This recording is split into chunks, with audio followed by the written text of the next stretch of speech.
Chemistry lesson, determining the molar mass. Determining the molar mass of a compound is a very important concept in chemistry. It's one that you're going to have to get down because you're going to be doing this on a continuous basis all throughout the year. We can do this fairly simply as long as we can put the compound formulas together. The periodic table as shown here shows me that every one of the elements has the molar mass determined already, and all I have to do is copy it. So if I am interested in something like sodium,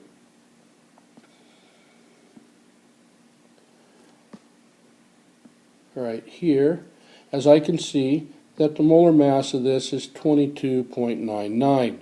Okay?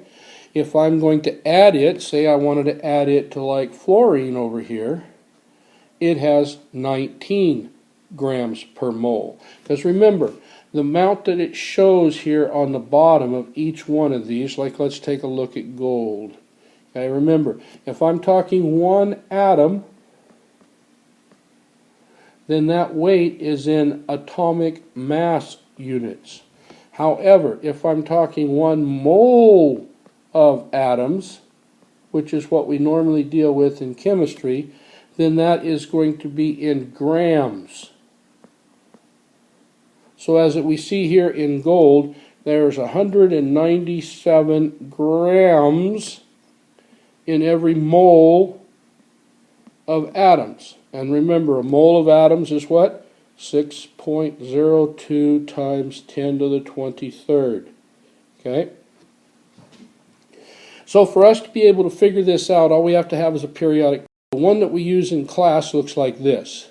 Very basic, very bland, but it has all of the atomic masses that you need listed here. So whatever the situation is, you can figure out the atomic mass, or the molar mass, if we will, of any one of the elements by just looking at that molar mass that they give us per element and then putting it in the correct compound. Take a look and practice here. Let's take a look and see, okay, what is the molar mass of sodium chloride? We want to know 1 mole of sodium chloride. So the first thing I'm going to do here is I got to take a look, and I would want to end up, let's say, okay, well, let's blow this up just a touch here, and we'll get it bigger so we can see, and we can see then that sodium here weighs 22.99 grams per mole. So that's 22.99 grams per mole. And chloride over here weighs 35.453.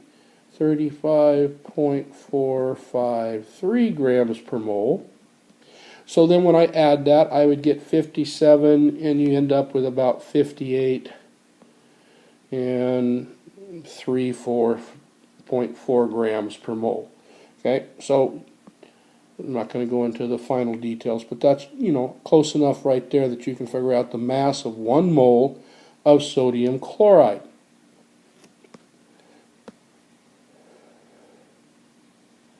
Get that back down there to where we need it.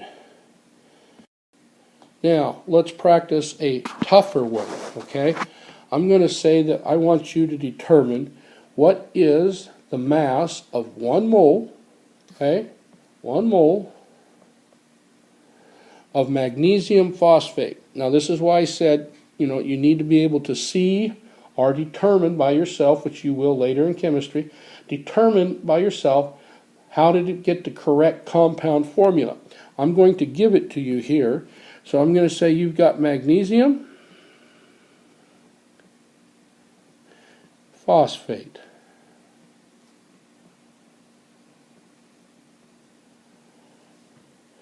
I'm going to give you a few minutes here, or you just press pause down here at the bottom of the video lesson and go through and figure out what is the molar mass of magnesium phosphate.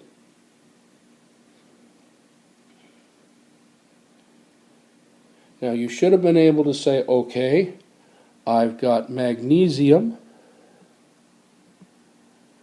and by looking at the periodic table I can see that it weighs 24.3 grams per mole, and according to my formula I have 3 of them. Then I had phosphorus, and according to my formula, which phosphorus is 30.97 grams, and I had 2 of them, because this number here is going to add each one of these, because this is a polyatomic ion, but if we haven't got to that, we'll talk about it later.